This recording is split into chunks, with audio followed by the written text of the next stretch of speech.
when rural librarian Elaine Mercer reluctantly accepted the inheritance of her estranged uncle's dilapidated barn in Willow Creek, Montana, a property she initially planned to sell sight unseen for $5,000 to cover mounting medical bills. She never imagined that reinforcing a crumbling wall would reveal a carefully concealed room containing a perfectly preserved World War II intelligence operation time capsule, uncover classified OSS documents detailing a counter-espionage mission, tracking Nazi sympathizers in the American heartland, expose her mild-mannered uncle as a decorated intelligence operative codenamed SENTINEL, who maintained his cover for decades, connect her to 5 surviving veterans of the secret operation who had sworn an oath of silence until 2025, reunite scattered families whose relatives had been part of the classified network, and transform her from a debt-ridden small-town librarian to the unexpected guardian of a historical legacy that the Smithsonian is now calling one of the most significant civilian intelligence discoveries of the century. Before we jump back in, tell us where you're tuning in from, and if this story touches you, make sure you're subscribed, because tomorrow I've saved something extra special for you. The letter from Whitman & Sons law office sat unopened on Elaine Mercer's kitchen table for 3 days. Bills, medical insurance forms, and final notices formed precarious stacks around it, physical manifestations of the financial crisis that had engulfed her since her cancer diagnosis 8 months earlier. The cream-colored envelope with its embossed letterhead seemed to mock her predicament, another official communication in a year that had brought too many. At 42, Elaine had built a modest but satisfying life as the head librarian in Mapleton, a small agricultural community in eastern Idaho, where 3 generations of her family had lived. The 19th century brick library with its creaking wooden floors and smell of aged paper had been her sanctuary since childhood, and becoming its director 7 years ago had fulfilled a lifelong ambition. Her salary covered the basics for herself and her teenage son, Jake, but the medical leave and mounting co-pays from her treatment had depleted her savings and maxed out her credit cards with alarming speed. "Mom, aren't you going to open it?" Jake asked over breakfast, nodding toward the envelope, while pouring himself a second bowl of generic brand cereal. At 17, with his father 5 years departed to a new family in Arizona, Jake carried the worried expression of a child forced to understand adult problems too soon. His lanky frame had stretched another inch over the summer, leaving his wrists exposed beyond his hand-me-down sweater sleeves. "It's probably just some legal thing about Uncle Richard," she replied, taking a sip of the tea that had replaced her morning coffee, another small sacrifice to economize. "I barely knew him. We haven't heard from him in, 15 years? Richard Mercer had been her father's older brother, a solitary bachelor who lived on a small farm in Montana, visiting rarely and speaking little when he did. Elaine remembered him as a serious man with watchful eyes who seemed perpetually uncomfortable at family gatherings, checking his watch frequently and departing early with minimal farewells. When her father died 10 years ago, Richard hadn't even attended the funeral, sending only a terse condolence card with a modest check that had helped cover cremation expenses. "You might as well open it," Jake persisted. "Maybe it's good news for once." With a resigned sigh, Elaine tore open the envelope, expecting perhaps some distant legal matter requiring her signature as Richard's only living relative. Her eyes widened as she scanned the formal language of the document inside. "What is it?" Jake asked, immediately alert to his mother's expression. "Uncle Richard died 3 months ago," she said slowly, absorbing the information. "Apparently he left his property to me, a farmhouse and barn on 10 acres outside some place called Willow Creek, Montana." Jake's face brightened immediately, possibilities racing across his expressive features. "That's amazing. How much is it worth? Could we move there, or sell it and pay off the medical bills?" The hope in his voice pierced Elaine's heart. Her son had spent the past 8 months pretending not to notice when she skipped meals to ensure he had enough, or when she silently calculated whether they could afford the gas to drive to his weekend track meets. Elaine continued reading the letter, her momentary hope fading. The house was condemned years ago after water damage, and the barn is in significant disrepair. The property taxes are 2 years overdue, and there are code violations that need addressing. According to this, the neighboring farmer offered $5,000 just to take it off the county's hands, after no one claimed it for 90 days. $5,000 would help though, right? Jake offered, ever the optimist, despite the disappointment evident in his slumped shoulders. Elaine nodded, running calculations in her head as she had done constantly since her diagnosis disrupted. Their carefully balanced finances. It wouldn't solve everything, but it would cover next month's mortgage and the outstanding medical bills that kept her awake at night, staring at the ceiling and trying to suppress the anxiety that her oncologist warned could impede her recovery. "I need to call this lawyer back," she decided, glancing at the kitchen clock. "See if we can expedite selling it to the neighbor. I've got an hour before my shift starts." The call with Mr. Whitman, a soft-spoken elderly attorney whose voice suggested he was at least in his 70s, presented an unexpected complication. Montana law requires heirs to physically inspect inherited property before liquidation, if the deceased left specific instructions, which your uncle did, he explained after Elaine had expressed her desire to sell quickly. "It's unusual, I grant you, but Mr. Mercer was quite insistent about this condition in his will. He added the clause about 5 years ago during his last amendment.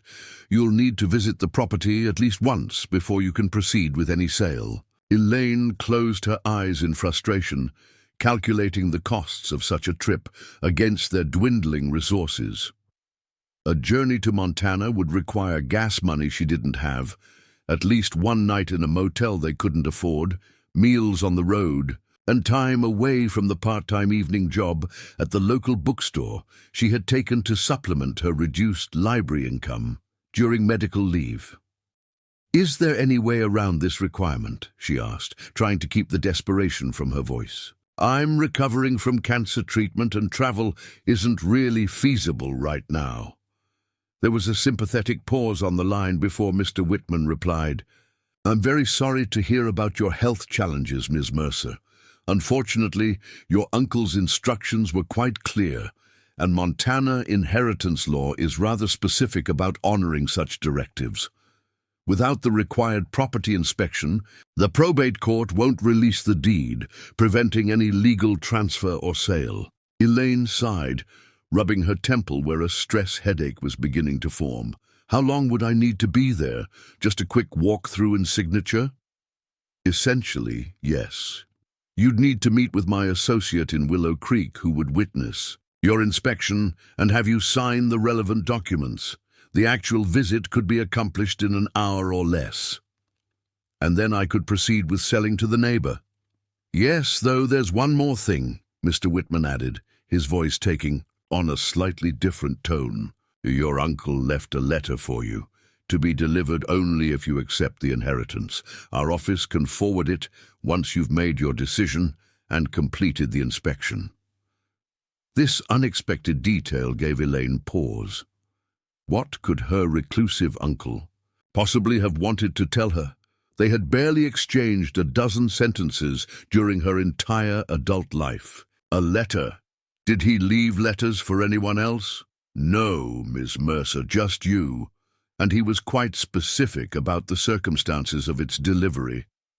After ending the call, Elaine sat at the kitchen table, absently tracing the pattern of wood grain with her finger while weighing their limited options. Even a bare minimum trip would strain their finances, yet without it, they would lose access to funds that could provide crucial breathing room in their precarious situation. That weekend, against all financial logic, Elaine and Jake packed their aging Honda Civic for the 7-hour drive to Willow Creek, Montana. They had calculated the cheapest possible route, bringing sandwiches and snacks from home to avoid restaurant costs, planning to complete the round trip in a single exhausting day to avoid motel fees, and timing their journey to minimize the impact on Elaine's work schedule. The rational plan was simple. Arrive by noon, inspect the property, sign the necessary papers with Mr. Whitman's associate, and be back home by nightfall. Think of it as a micro road trip, Jake suggested as they crossed the state line, his lanky frame folded uncomfortably into the passenger seat as he navigated with his phone. Besides, don't you want to know why a great-uncle you barely knew left you his farm? And what's in that mysterious letter? It's like something from a movie. I'm assuming I was his only living relative, Elaine replied practically, adjusting the air conditioning that worked only intermittently. And it's not like it's some grand inheritance. It's a condemned house and a falling-down barn. The letter probably explains why he didn't maintain the property or something equally mundane. Yet as they followed the GPS down increasingly narrow country roads, winding through pine-covered hills and valleys dotted with cattle, Elaine couldn't deny a flicker of curiosity. Why had Richard Mercer specified that his heir must visit the property, and what might be in the letter he'd left for her? Willow Creek proved to be little more than a crossroads, with a general store, a gas station, and a small diner where they stopped for a late lunch, allowing themselves this one small extravagance after the long drive. The elderly waitress, whose Nametag identified her as Doris, raised her eyebrows when Elaine mentioned her uncle's name. Richard Mercer. Well, I'll be. You must be the niece he mentioned sometimes. She studied Elaine's face as if comparing features. Don't see much family resemblance, but then Richard wasn't one for family photos or stories. Quiet fellow, kept to himself mostly. Used to come in every Thursday for the meatloaf special, always sat at that corner table. She pointed to a spot by the window with a partial view of the mountains. Shame about him passing. Found him in his reading chair, I heard. Peaceful, at least. Did you know him well? Elaine asked, surprised by this glimpse into her uncle's routine and the suggestion that he had occasionally mentioned her existence. Nobody knew Richard well, the waitress replied, refilling their water glasses.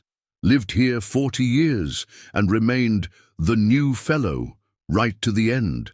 Polite, paid his bills on time, never caused trouble. But there was something about him, like he was always watching, you know. Some of the old-timers used to joke he was in witness protection or something. Jake perked up at this, his imagination clearly engaged. Like a spy or something? Doris chuckled. That was the running joke. Too educated for a simple farmer, too private for a normal retiree. Always read those big history books, especially about the war years. Had subscriptions to all sorts of historical journals delivered to his P.O. box. This characterization aligned with Elaine's vague childhood memories, but added an intriguing dimension. Her uncle hadn't just been quiet, he'd been deliberately private, even mysterious to those who saw him regularly over decades. 20 minutes later, following Mr. Whitman's detailed directions, they turned onto a rutted dirt road marked by a weathered mailbox bearing the name Mercer in faded letters. As they crested a small hill, the property came into view. A clearing surrounded by pine trees containing a dilapidated farmhouse with a partially collapsed roof, and about 50 yards away a large barn that had once been red, but had weathered to a silvery grey. The setting was surprisingly beautiful, with the Montana mountains rising majestically in the background and a small creek visible at the edge of the property, explaining the town's name. Well, the lawyer wasn't exaggerating, Elaine sighed as they parked beside the farmhouse. Yellow condemnation notices were plastered across the front door, dating back several years. The porch sagged dangerously on one side, and several windows were boarded over with plywood that had itself begun to warp and split. Let's check out the barn, Jake suggested, already heading across the overgrown yard where wildflowers had reclaimed what might once have been a garden. At least it's still standing. Maybe there's some antique farm equipment we could sell. The massive barn doors were secured with a heavy padlock that looked surprisingly new compared to the weathered structure. After a moment of confusion, Elaine remembered the small envelope Mr. Whitman had provided containing a key for the property. She had assumed it was for the house, but it fit the padlock perfectly. The lock opened smoothly, and with Jake's help, Elaine managed to push one of the heavy doors open enough for them to enter. The interior was dimmer than expected, with only thin slats of late afternoon sunlight penetrating through gaps in the wooden walls. The air smelled of dust, old hay, and something Elaine couldn't quite identify, a faint metallic scent underneath. The expected barn odors. "This place is huge," Jake commented, his voice echoing slightly in the cavernous space, "but pretty empty. I was hoping for at least a cool vintage tractor or something." Indeed, the barn contained surprisingly little. Some basic tools hung on the wall near the entrance, a pitchfork, some shovels, a rusty saw, and a few ancient crates were stacked in one corner. But there was none of the accumulated detritus one might expect in a structure that had stood for decades. "Mom, check this out," Jake called, moving toward the back of the barn where farm equipment might once have been stored. "This wall doesn't look right." Elaine followed her son's gaze to where he was pointing. Unlike the rough-hewn timber of the barn's exterior walls, this interior wall featured more precisely milled lumber, the wood distinctly less weathered than the surrounding structure. "It looks newer," she agreed, running her hand along the surface. "Maybe Uncle Richard did some repairs at some point." Jake shook his head, examining the juncture where the wall met the floor. "It's not just newer, it's different construction. Entirely. See how it doesn't quite meet the floor properly, and look at these hinges partially hidden in the corner." Elaine's son had always been observant, a natural engineer who could disassemble and reassemble anything mechanical since childhood. His room at home was perpetually cluttered with computer parts, small engines, and electronic projects in various states of completion. Now his keen eye had spotted something she would have missed entirely. "You think it's some kind of door?" she asked, kneeling to examine the anomaly despite the protest from her still recovering body. "More like a whole false wall," Jake replied, already pressing and prodding at different points along the structure. "This is deliberate, Mom. Someone built this to hide something. There's got to be a way to—" A distinct click interrupted him. As one section of the wall shifted slightly, Jake looked at his mother with widening eyes before carefully pulling at the now loosened panel. It swung outward with surprising ease, revealing darkness beyond.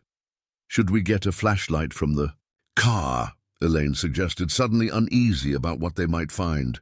Her mind flashed to illegal activities, drug manufacturing or storage perhaps, that might explain her uncle's secretive nature. Jake already had his phone out, activating its flashlight feature. "Let's just take a quick look first." The beam of light revealed what appeared to be a room, roughly 12 feet square, constructed within the barn but entirely hidden from casual observation. Unlike the dusty, cobweb-filled barn, this space appeared remarkably well preserved, as if sealed against time itself. "Mom," Jake whispered, his voice tight with excitement, "I think we just found a secret room." As they stepped inside, Jake's light illuminated objects that made no sense in the context of a rural Montana barn, a military-style desk against one wall, filing cabinets with government classifications stenciled on their faces, radio equipment on shelves, and most strikingly, a large map of the United States mounted on the wall with dozens of colored pins clustered primarily across the Midwest.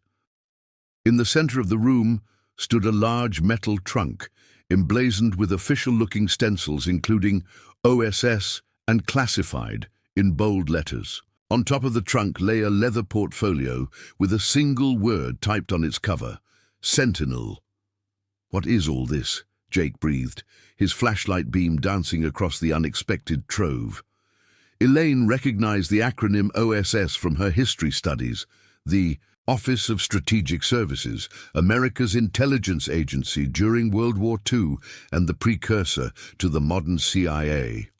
But what would such materials be doing in her uncle's barn in rural Montana? I have no idea, she replied, struggling to process what they had discovered, but I think we just found out why Uncle Richard wanted us to visit before selling the property. As she carefully approached the desk, her foot struck something that skittered across the floor with a metallic sound. Jake directed his light toward it, revealing a small brass key that had been placed precisely in the center of the floor, waiting, it seemed, for whoever might discover this hidden chamber. Elaine picked up the key, noting that it appeared to fit the lock on the metal trunk. She glanced at her son, whose face reflected the same mix of confusion, excitement, and trepidation that she felt. "Should we open it?" he asked, voicing the question hovering between them. Before she could answer, the fading daylight outside and the limited illumination from Jake's phone combined to cast their shadows across the map on the wall, creating an eerie palimpsest of past and present. In that moment, Elaine realized that her estranged uncle, a man she had barely known and frequently resented for his absence during family crises, had left her not just a dilapidated property, but a mystery that had been carefully preserved. "For decades, this isn't just old farm equipment," she said quietly. "This is something historical, important." With trembling fingers, she inserted the key into the trunk's lock, feeling a responsibility she couldn't quite articulate, but couldn't ignore. As the mechanism clicked open, Elaine Mercer had no way of knowing that this moment would fundamentally alter the course of her life, connecting her to a clandestine chapter of World War II history that had remained hidden in plain sight for over 75 years. The lid of the trunk lifted easily, revealing meticulously organized contents protected by a layer of oilskin cloth. Carefully removing this protective covering, Elaine found herself looking at dozens of manila folders with typed labels, small boxes containing what appeared to be microfilm, and several leather-bound journals. Atop everything lay a sealed envelope addressed simply, "To my niece, Elaine." Her hands trembled slightly as she picked up the envelope, not the one Mr. Whitman had mentioned, but apparently a direct message from her uncle, left within this secret. Cash.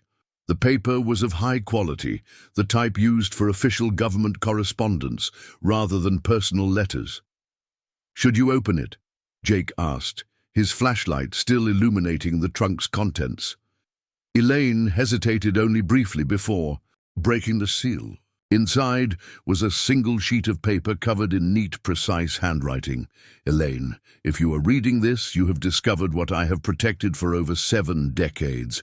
My public identity as Richard Mercer, reclusive farmer, was a necessary facade. In truth, I served as Station Chief Sentinel with the OSS Counterintelligence Division from 1943-1947, tasked with monitoring and neutralizing Nazi sympathizer networks in the American heartland. This installation was officially decommissioned in 1947, but maintained by me as an unofficial historical archive, documenting an operation that would otherwise have been lost to classified obscurity. What you have found represents the most complete record of domestic counter-espionage during WWII that exists outside government vaults. I have waited until after my death to reveal this, honoring oaths of secrecy that bound me and my few surviving colleagues. But history deserves truth, and you, as a keeper of knowledge in your own career, are the appropriate guardian for this legacy. Contact Professor Emily Washburn at Montana State University's History Department. She specializes in WWII intelligence operations and can help authenticate and properly preserve these materials. The combination to the filing cabinets is 17 to 943, the date of my first assignment. The property is yours to do with as you wish. But I hope you will ensure these records find their proper place in history. Your uncle in blood, and now in truth, Richard Harrison Mercer, codenamed Sentinel. Elaine read the letter twice, her mind struggling to reconcile the distant taciturn uncle of her memories with the secret intelligence officer who had apparently maintained his cover for decades after the war ended. Looking up at Jake, whose expression reflected the same astonishment she felt, she realized their day trip to dispose of an unwanted inheritance had transformed into something entirely unexpected.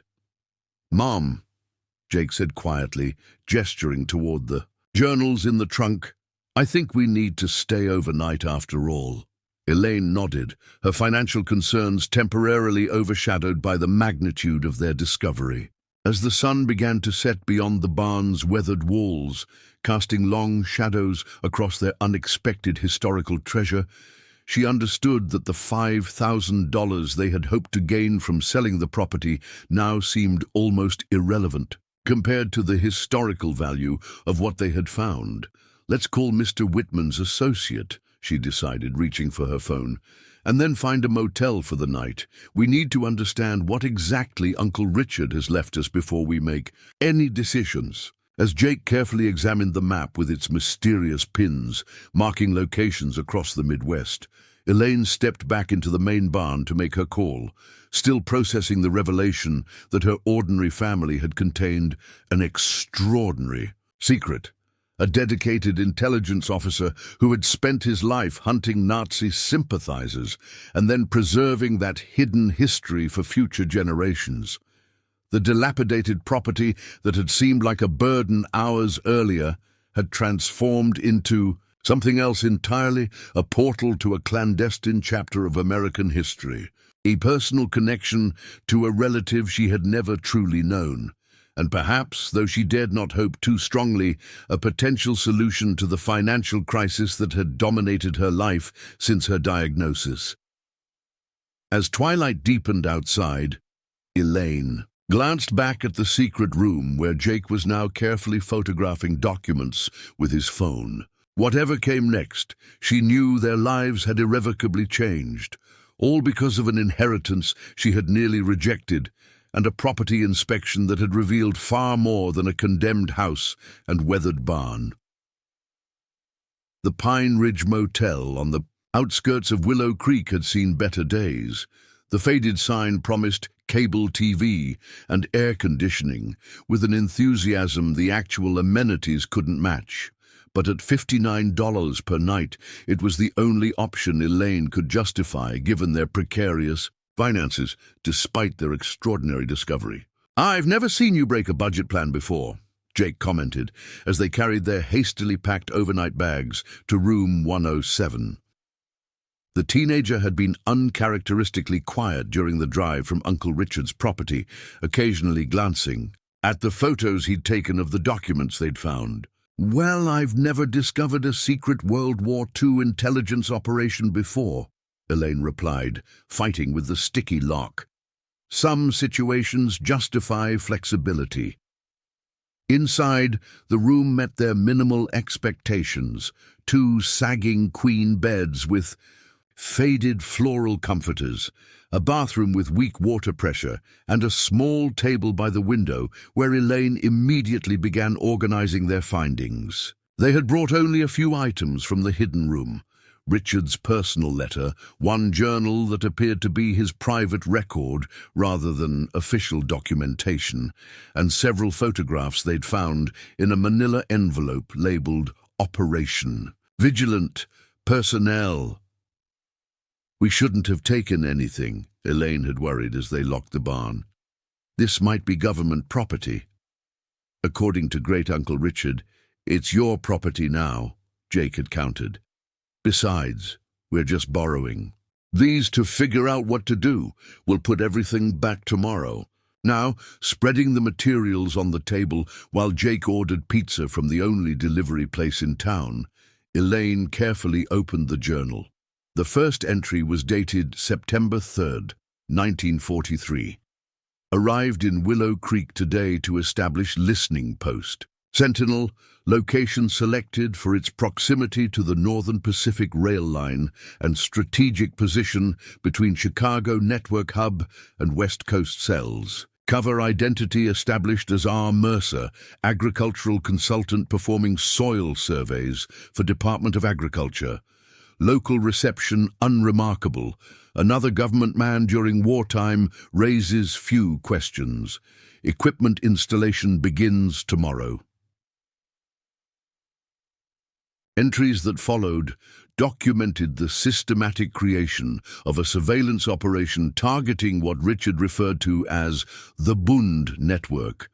Apparent references to the German-American Bund, a pro-Nazi organization that had operated openly in the United States before Pearl Harbor and had supposedly disbanded when America entered the war. October 17, 1943. Intercepted transmissions confirm suspicions. Despite public dissolution, Bund activities continue under agricultural cooperative cover.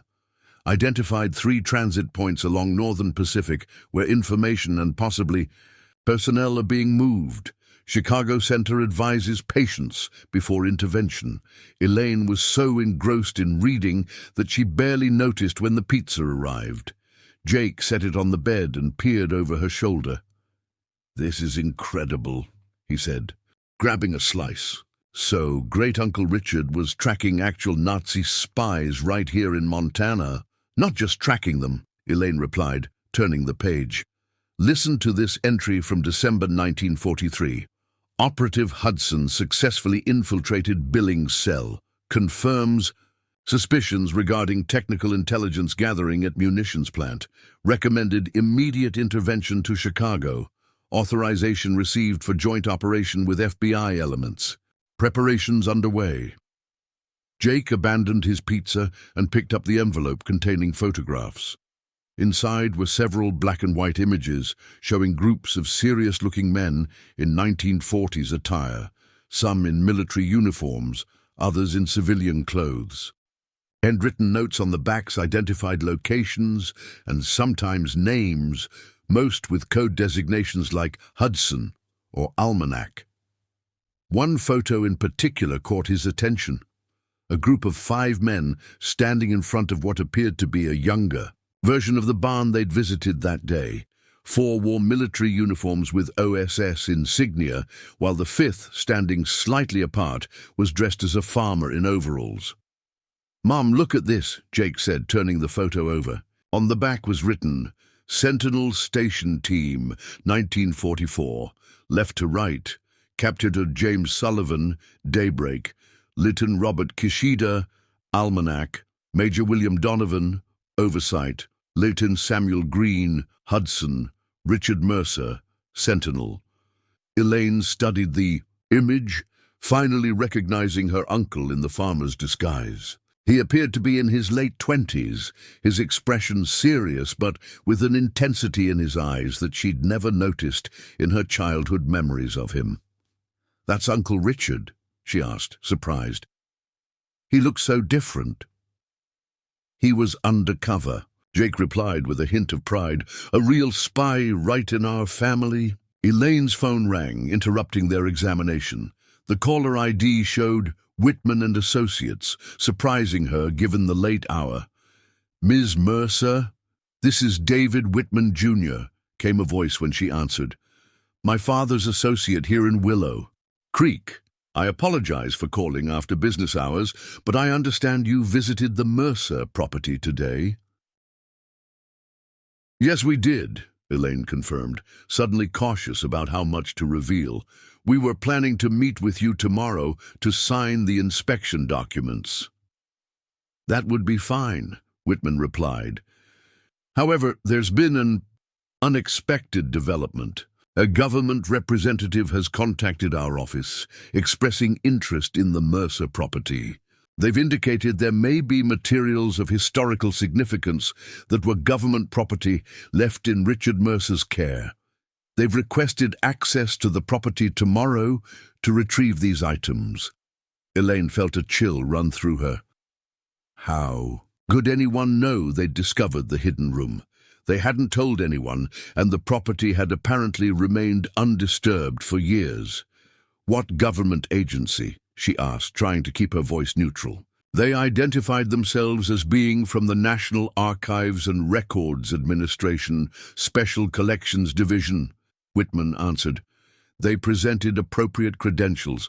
Apparently, Mr. Mercer had corresponded with them before his death regarding historic materials in his possession. Elaine muted the phone and quickly explained the situation to Jake, whose eyes widened with alarm. "They can't just take everything," he whispered urgently. "It's history. It belongs in a museum or something, not buried in some government warehouse." Unmuting the phone, Elaine chose her words carefully. "Mr. Whitman, as the legal heir to the property, I'd like to be present for any inspection. What time are these representatives planning to visit?"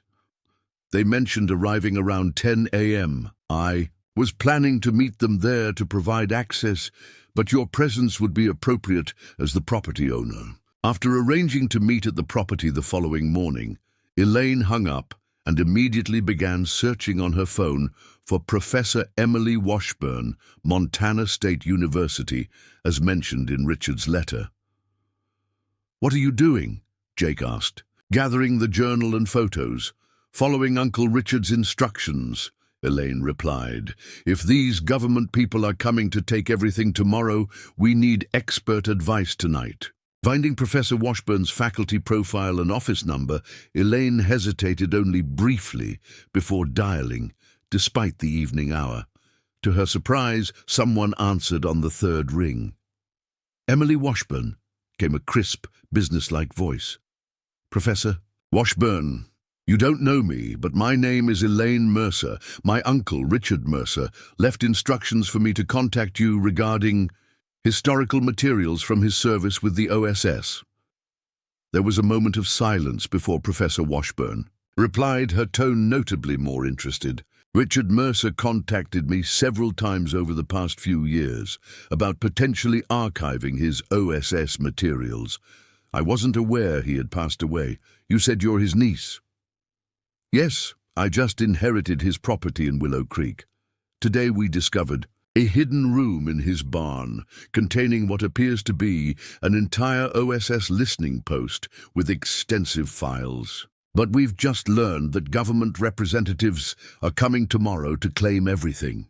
"Where are you now?" Washburn asked, her voice suddenly urgent. "At the Pine Ridge Motel in Willow Creek." "Stay there. I'm in Bozeman. About 2 hours." "Away. I'll come tonight. Whatever you do, don't surrender those materials until we've had a chance to properly assess them. Richard's collection could be historically priceless." Before Elaine could respond, Washburn continued, "There's something you should know. Your uncle contacted me last year about officially donating his OSS archive to the university's special collections, where it would be properly preserved and made available to researchers. He was concerned about certain government agencies trying to reclassify historically significant materials under national security pretexts. We were in the process of arranging the legal framework when I stopped hearing from him. I assumed he'd changed his mind. The implications were clear. Uncle Richard had wanted his life's work preserved for historical research, not reclaimed by government agencies and potentially hidden away. "We'll wait for you here," Elaine confirmed, giving their room number. After hanging up, she turned to find Jake already repacking the materials they'd brought from the barn. "We should get more," he said with determination.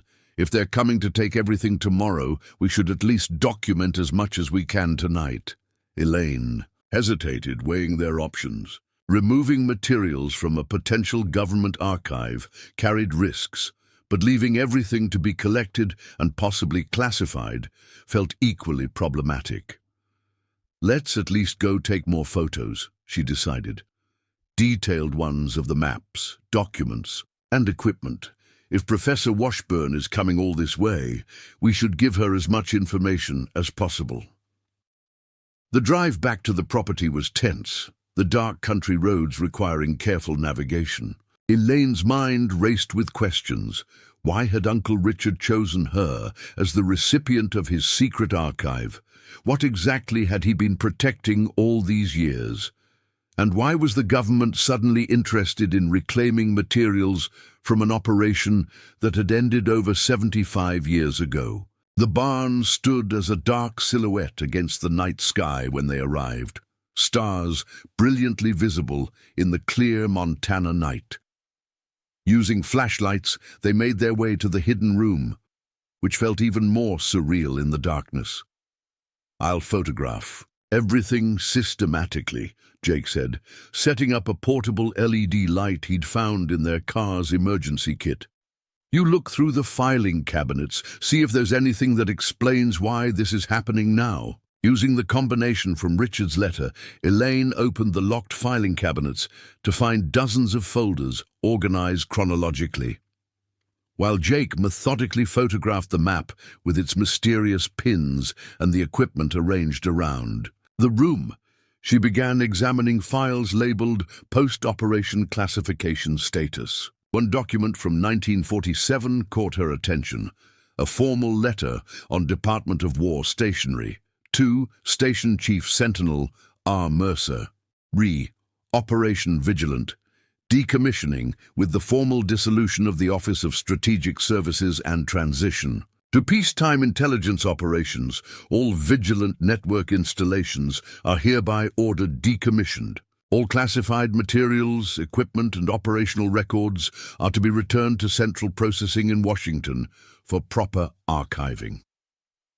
Note: per your special request, and in recognition of your exceptional service, permission is provisionally granted for maintenance of historical documentation for eventual academic archiving, contingent upon standard declassification review schedules and continued security protocols.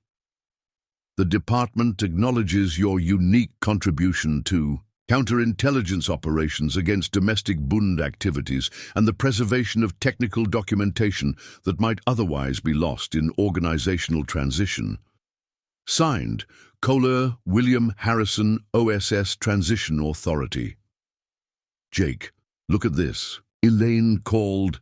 Uncle Richard had special permission to keep these archives, even after the operation was officially shut down. Jake paused his photography to examine the document. So he wasn't hiding this stuff from the government, he was preserving it with permission. Exactly, which makes me wonder why they're suddenly interested in reclaiming it now. As they continued their documentation efforts, another file revealed a possible answer. In a folder labeled Vigilant Unresolved Cases was a detailed report about suspected Nazi sympathizers who had never been apprehended, including a list of individuals believed to have established new identities after the war. Attached to this was a much newer document, a letter dated just 3 years ago. Richard, our facial recognition program finally got a hit on subject 17 from your Vigilant Unresolved list. Appears he established himself as a prominent businessman in Minneapolis under the name Walter Brenner, amassing considerable wealth and political connections before his death in 1994.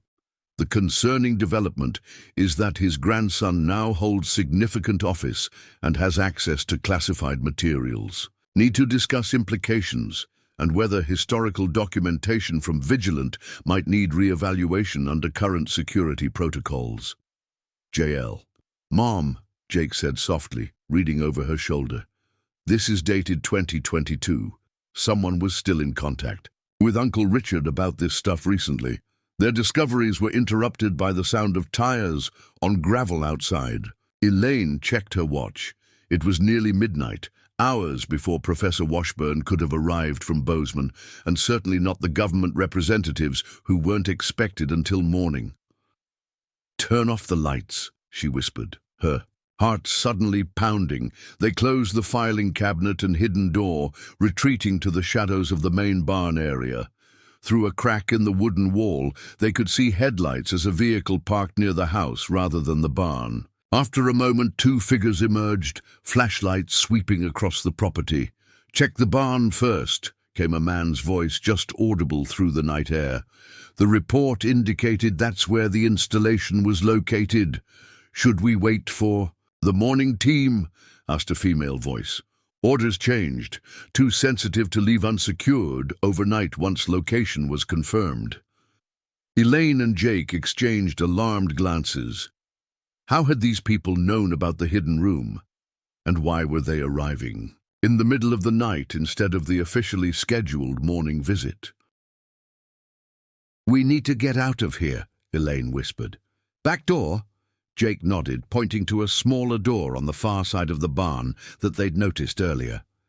As the approaching flashlights grew closer to the main doors, they crept silently toward the rear exit, Elaine clutching the folder with the most recent documents they'd discovered.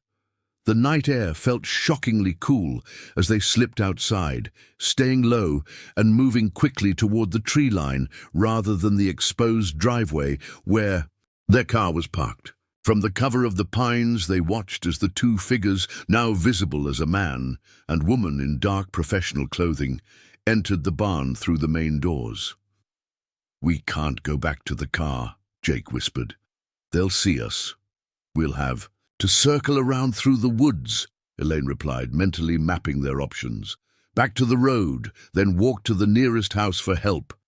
They began moving carefully through the underbrush, the folder secured inside Elaine's jacket. The property's isolation, which had seemed picturesque earlier, now felt menacing as they realized the nearest neighbor was at least a mile away.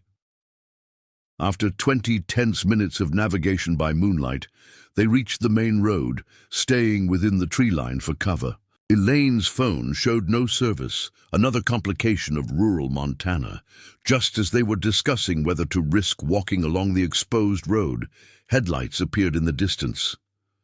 "Get down," Jake warned, pulling his mother deeper into the shadows.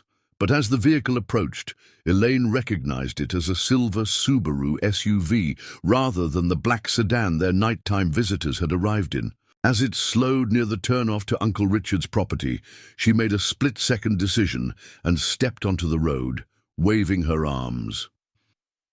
The SUV braked suddenly, and the driver's window lowered to reveal a woman in her 50s with short grey hair and alert eyes behind rimless glasses. "Are you Elaine Mercer?" she asked, studying them with obvious concern. "Professor Washburn?" Elaine asked with relief. "Get in, quickly," the professor urged. "What happened? Why are you out here in the dark?" As they climbed into the vehicle, Elaine rapidly explained the unexpected nighttime visitors and their abrupt departure from the barn. Professor Washburn's expression grew increasingly grave. "This confirms what I suspected," she said, making a U-turn and driving away from the property. "Richard warned me that certain agencies might try to reclaim his archives outside proper channels if they learned of his death. That's why he was so intent on establishing legal donation parameters with the university." "But who are those people?" Jake asked from the back seat. "They're not the official representatives scheduled for tomorrow." "Possibly competing interests within the government itself," Washburn replied. "The public face of the National Archives versus intelligence community elements with concerns about old secrets. Richard's archives apparently contain information still considered sensitive." She glanced at the folder visible inside Elaine's jacket. "Did you manage to retrieve anything?" "Just this folder and photos Jake took of the room and some documents. We have a journal and some photographs back at the motel too." "Good. Those might help us understand exactly what we're dealing with." Washburn checked her mirrors with the practiced vigilance of someone accustomed to being cautious. "I suggest we not return to your motel immediately. If they connected you to the property, that's likely the next place they'll check." Instead, she drove them to a 24-hour diner in the next town over, where they could review their findings over coffee in a public setting.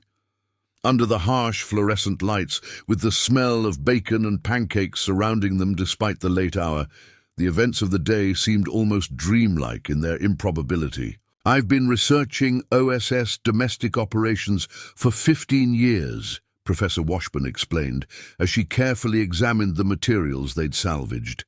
"Richard Mercer contacted me initially after reading an article I published about the counterintelligence work against German-American Bund activities during the war. Most people don't realize how extensive Nazi sympathy networks were in America before and even during the war." She turned a page in Richard's journal, nodding as if confirming something.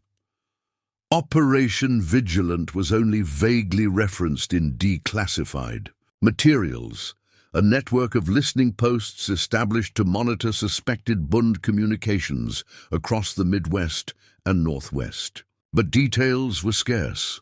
Richard's archive appears to be the most complete documentation of this operation in existence. "But why would this still be sensitive today?" Elaine asked, keeping her voice low despite the nearly empty diner. "The war ended 80 years ago." Washburn tapped the recent letter they'd found. "Because of cases like this, prominent Americans with family connections to Nazi sympathizers would face considerable public relations problems if such connections were proven. And more importantly, the methods used during vigilant, warrantless surveillance, wiretapping, mail interception, while justified during wartime against enemy agents, established precedents that certain agencies continued to employ domestically during the Cold War and beyond." Jake, who had been scanning through the photos he'd taken on his phone, suddenly stopped on an image of the wall map. "Professor, what do these different colored pins represent? There's a handwritten key at the bottom, but it's partially faded." Washburn examined the image, her expression growing increasingly focused. "The red pins appear to mark confirmed Bund operation locations. Blue pins indicate suspected but unconfirmed sites.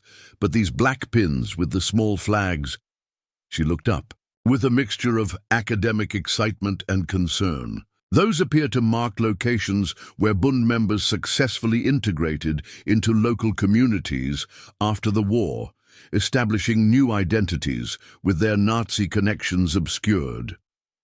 "Like this Walter Brenner mentioned in the letter," Elaine said. "Exactly. And if Richard's map identifies dozens of such individuals whose descendants might now occupy positions of wealth, influence, or even government office, that's why they want to control these records," Jake concluded. "It's not just history. It could affect people in power today." Professor Washburn nodded grimly.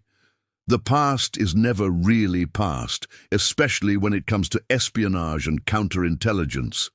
Richard understood this, which is why he was so determined to ensure these records would be properly preserved and eventually made public rather than permanently classified or selectively edited.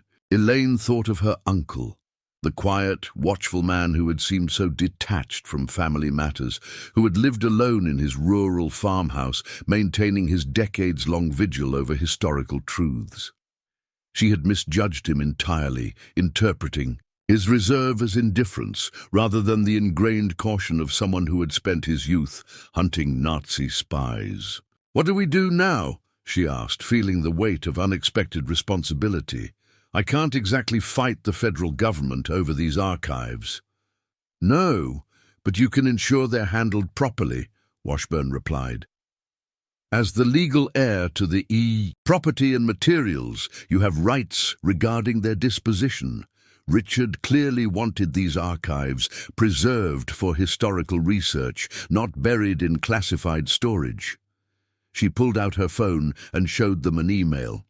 "This is the last communication I received from Richard, dated just 2 months before his death. He had drafted formal donation papers to transfer his complete OSS archives to Montana State University's special collections, with specific provisions for proper historical preservation and eventual public access. All that was missing was his final signature, which he never provided because he died," Elaine realized. "Exactly, but as his heir, you could fulfill his clearly documented intentions by completing this donation." Jake looked up from the documents, his expression troubled. But those people at the barn, they're not going to just let that happen, are they? No, Washburn admitted, which is why we need to move quickly and establish the proper legal framework before tomorrow morning's official visit. I have colleagues at the university's legal department who specialize in historical archives and government classification challenges. If we can get them involved immediately, the waitress interrupted, refilling their coffee cups and eyeing their spread of documents with curiosity. After she moved away, Washburn lowered her voice further. There's something else you should consider. Richard's letter to you mentioned survivors of the operation. Based on the photograph you showed me and my research, at least 2 members of the original Vigilant team are still alive. Lieutenant Robert Kishida, codenamed Almanac, and Samuel Green, codenamed Hudson. Both would be in their late 90s now, but they might provide crucial testimony regarding the historical significance of these materials and Richard's role in preserving them. How would we even find them? Elaine asked. I've actually interviewed Lieutenant Kishida for my research. He lives in a veterans' home in Seattle. If we could get a statement from him confirming the historical importance of Richard's archives. As they discussed next steps, weighing legal strategies against the practical realities of confronting government agencies, Elaine found herself transformed from a cancer-recovering librarian with financial troubles to the unexpected guardian of historical secrets with potentially significant modern implications.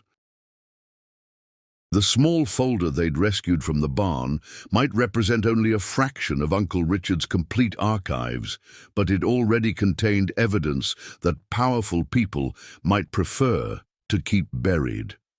The photographs Jake had taken provided tantalizing glimpses of an extensive collection documenting a little-known aspect of wartime intelligence operations.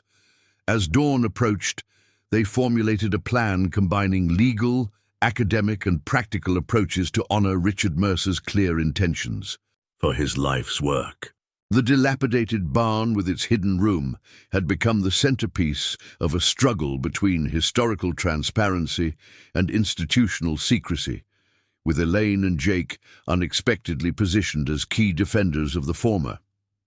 Your uncle chose you for a reason, Professor Washburn observed as they prepared to implement their strategy. As a librarian, you understand the importance of preserving information and making it accessible. He trusted you to make the right decisions about his legacy.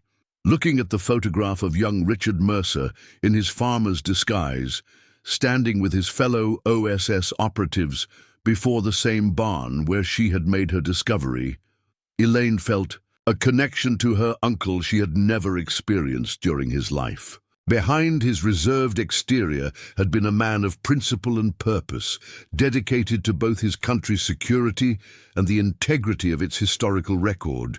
Whatever challenges the coming day might bring, she was determined that his final mission, the preservation of Operation Vigilant's true history, would be successfully completed.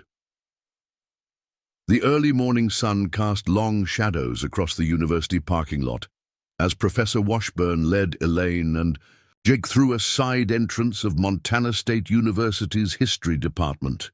Despite operating on minimal sleep, adrenaline kept them alert after their night of discoveries and narrow escape. Daniel should be here already, Washburn explained, checking her watch. He's our leading expert on government classification challenges.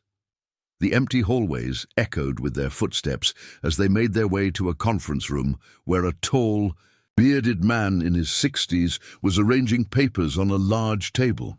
He looked up as they entered, his eyes widening slightly at Jake's disheveled appearance and Elaine's obvious exhaustion. Emily, when you said urgent, I didn't realize you meant middle of the night urgent, he said, extending his hand to Elaine. Daniel Forrester, Special Collections Legal Counsel. I've handled government declassification negotiations for the university for 20 years. Thank you for coming so early, Elaine replied, shaking his hand. I'm still trying to process everything that's happened in the last 18 hours. While Professor Washburn briefly explained the situation, Daniel examined the materials they'd managed to salvage from Uncle Richard's archive, the journal, photographs, and the folder containing the recent correspondence about the Walter Brenner discovery. This is precisely the type of historically significant material that agencies try to keep classified well beyond reasonable time frames, he confirmed, studying the documents through reading glasses. But your uncle was smart. He obtained written permission to maintain these archives for eventual academic preservation. He held up the 1947 letter from the OSS Transition Authority. This alone establishes that the materials were lawfully in his possession. Combined with his documented intention to donate them to the university, we have a strong position. But will that stop them from simply taking everything this morning? Jake asked, voicing the concern uppermost in Elaine's mind. Daniel's expression turned grim. Not necessarily, which is why we need to act immediately on multiple fronts. He turned to his laptop and began typing rapidly. I'm drafting an emergency preservation order for a federal judge's signature. It won't prevent them from accessing the materials, but it would legally prohibit removing or altering them until ownership and classification status can be properly adjudicated. Can you get a judge to sign that so quickly? Elaine asked. Judge Harriet Winters owes me a favor, Daniel replied with a thin smile, and she's particularly sensitive to government overreach in classification matters. Her father was a historian, whose work was obstructed by excessive classification. While Daniel worked on the legal documents, Professor Washburn gathered their photographic evidence into a more organized format, creating a preliminary catalogue of what they'd seen in the hidden room. The map with those black pins is especially significant, she noted, enlarging Jake's photograph on her tablet. It appears to document what happened to at least 17 Bund members who were never apprehended but were tracked assuming new identities after the war. Combined with the recent correspondence, it suggests your uncle was still receiving updates about these cases until very recently. But from who? Elaine wondered, remembering the letter signed only with initials. Who was still communicating with him about this after so many decades? Jake, who had been examining the photos of the original Vigilant team, looked up suddenly. What if it was one of his old OSS colleagues, the ones Professor Washburn mentioned might still be alive? It's possible, Washburn agreed. Lieutenant Yoshida, almanac in the operation codes, maintained connections with several OSS veterans organizations. When I interviewed him 3 years ago, he mentioned occasional correspondence with former colleagues, though he was circumspect about specifics. Could we contact him? Elaine asked. If he could confirm Uncle Richard's role and the historical significance of these materials. I've already left messages at the veterans' facility where he lives, Washburn replied. Given the early hour, it may be some time before we hear back. Daniel looked up from his legal drafting. We need more than just historical validation. We need immediate practical intervention. He slid a document across the table. This is a formal donation acceptance from the university for Richard Mercer's OSS archives, continuing the process he had already initiated. If you sign this as his legal heir, it immediately establishes the university's interest in these materials as the intended recipient. Elaine read through the document carefully. It specified that the entire contents of Richard Mercer's hidden archive would be preserved by Montana State University's Special Collections Department, with provisions for professional archival practices, appropriate security, and eventual public access following standard historical declassification reviews. This is what Uncle Richard wanted, she said, signing the form. To have his work preserved for history, not buried in government storage. Exactly, Daniel confirmed, taking the signed document. Now we have established legal standing to intervene in any attempt to remove these materials. The next step is, ensuring we're physically present when the government representatives arrive at the property. Elaine checked her watch. It was barely 7:30 a.m., with the official visit scheduled for 10. We should head back soon, but what about the people who were there last night? They seem to be operating outside official channels.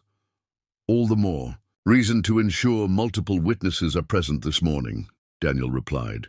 I've arranged for a university archivist and a notary to meet us there, along with a photographer to document the condition and contents of the collection. The more official oversight, the less likely anyone is to attempt irregular procedures. As they prepared to leave, Professor Washburn's phone rang. Her expression brightened as she answered. Lieutenant Kishida, thank you for returning my call so quickly. Yes, it concerns Richard Mercer. Sentinel, yes, you are? That's remarkable timing. Of course, we'll expect you there. She ended the call with visible excitement. Lieutenant, Kishida is in Montana. He arrived in Bozeman yesterday for a veterans recognition event this weekend. When he heard about Richard's death and the situation with the archives, he immediately offered to come to the property to provide first-hand testimony about Operation Vigilant and your uncle's role. That's incredible, Elaine said, feeling a surge of hope. Having an original team member present would certainly underscore the historical importance and make it much harder for anyone to simply disappear the materials, Daniel added pragmatically. Even overzealous classification officials hesitate to steamroll decorated war veterans in their 90s. With a strengthened team and strategy, they headed back toward Willow Creek, Daniel following in his own vehicle. As they drove, Elaine found herself staring at the Montana landscape, trying to imagine her uncle spending decades in this remote location, maintaining his solitary vigil over secrets from a war long past in most people's memory. I never really knew him, she said softly to Professor Washburn, who was driving. All those family gatherings where he sat quietly in the corner, checking his watch. I thought he was just antisocial or bored. Now I wonder if he was maintaining operational habits, awareness of exits, time management, minimal personal disclosures. Intelligence work changes people, Washburn replied, especially deep cover assignments. Richard lived a double life for years during the war, then spent decades guarding classified information. That kind of experience creates barriers that are difficult to dismantle, even with family. But he chose me to find this, Elaine persisted. Out of all the relatives he could have left the property to, he selected the niece he barely spoke to. Perhaps he saw something in you that resonated with his own values, Washburn suggested. Your work as a librarian, preserving knowledge, organizing information, serving as a guardian of public access to facts and history. Those aligned closely with what he was trying to accomplish with his archives. This perspective had never occurred. To Elaine, her modest career as a small-town librarian had always seemed worlds apart from her uncle's reclusive Montana existence. Yet both had dedicated their lives to preserving information. She through books and public records, he through classified historical documents. As they approached the turnoff to Uncle Richard's property, Jake spotted several vehicles already. Parked near the barn, a black SUV with government plates, Mr. Whitman's sedan, and an older model Toyota that hadn't been there during their previous visits. We're not the first to arrive, he noted with concern. Stay calm, and remember we have legal standing now, Professor Washburn advised, turning onto the gravel drive. Let Daniel take the lead on the formal aspects. They parked beside the other vehicles, and as they exited the car, Elaine immediately noticed an elderly Asian-American man in a wheelchair being helped from the Toyota by a middle-aged woman who appeared to be his daughter. Despite his advanced age and frail appearance, the man wore a jacket with military veteran insignia and sat with remarkable posture. Lieutenant Kishida, Professor Washburn called, approaching him warmly. Thank you for coming on such short notice. When I heard about Richard's passing, I knew I needed to be here, he replied in a clear voice that belied his 98 years. Sentinel was our rock, the most meticulous, dedicated operator in the entire vigilant network. His records must be properly preserved. As introductions were made, Elaine noticed two individuals in professional attire speaking with Mr. Whitman near the barn entrance, presumably the government representatives who had been officially scheduled. There was no sign of the nighttime visitors they had encountered, but the barn's padlock had clearly been replaced with a new official-looking seal. Daniel Forrester approached the group with confident strides, introducing himself as legal counsel for Montana State University's special collections. I understand you're here regarding the historical OSS materials maintained by Mr. Mercer, he said, addressing the government representatives. We have some relevant documentation you should review before proceeding. The male agent, for they clearly were federal agents despite their National Archives identification, regarded Daniel with barely concealed annoyance. This is a straightforward retrieval of government property, Mr. Forrester. We have authorization to collect classified materials that were in Mr. Mercer's possession. That authorization may need reconsideration in light of these documents, Daniel replied smoothly, presenting copies of Richard's original permission to maintain the archives, his correspondence with the university about donation, and Elaine's signed acceptance of that donation plan. While the agents reviewed these materials with evident surprise, Lieutenant Kishida's daughter had wheeled him to Elaine's side. "You look like your grandmother," the elderly veteran observed, unexpectedly. "I met her once when I visited Richard after the war. She had the same determined expression you're wearing now." "You knew my grandmother?" Elaine asked, startled by this connection to family history. Kishida nodded. "Just briefly. Richard was reluctant to maintain close family connections, felt it might put relatives at risk if any Bund remnants ever identified him. That was unnecessary caution by then, but habits from operational security die hard." This casual revelation added yet another layer to Elaine's evolving understanding of her uncle. His distance hadn't been indifference, but misguided protection, another cost of his clandestine wartime service. Their conversation was interrupted as the female agent approached. "Ms. Mercer, while these documents are interesting, they don't supersede current classification requirements. The materials in question involve ongoing security concerns." "Ongoing?" Lieutenant Kishida interjected with surprising sharpness. "Operation Vigilant ended in 1947. I was there. Any ongoing concerns are administrative embarrassment, not national security." The agent seemed taken aback by this direct challenge from a decorated war veteran. "Sir, with all due respect, you can't know the full context of—" "I was Almanac," Kishida interrupted, his voice gaining strength. "One of 5 primary operators in the original Vigilant network. I helped establish the coding protocols these archives document, and I can tell you with absolute certainty that nothing in Richard Mercer's records poses a legitimate security threat to modern America. Unless you count exposing how Nazi sympathizers were allowed to reinvent themselves after the war to avoid embarrassing their influential connections." This blunt assessment created a momentary silence, broken by the arrival of the university archivist and photographer Daniel had arranged. Their presence, combined with Lieutenant Kishida's authoritative testimony, visibly shifted the dynamic. The agents conferred quietly before the male representative approached with a more conciliatory tone. "We propose a compromise. Our team will work with the university's archivist to inventory the contents. Materials can remain in place while classification reviews are conducted, with the university maintaining secured custody provided appropriate protocols are followed."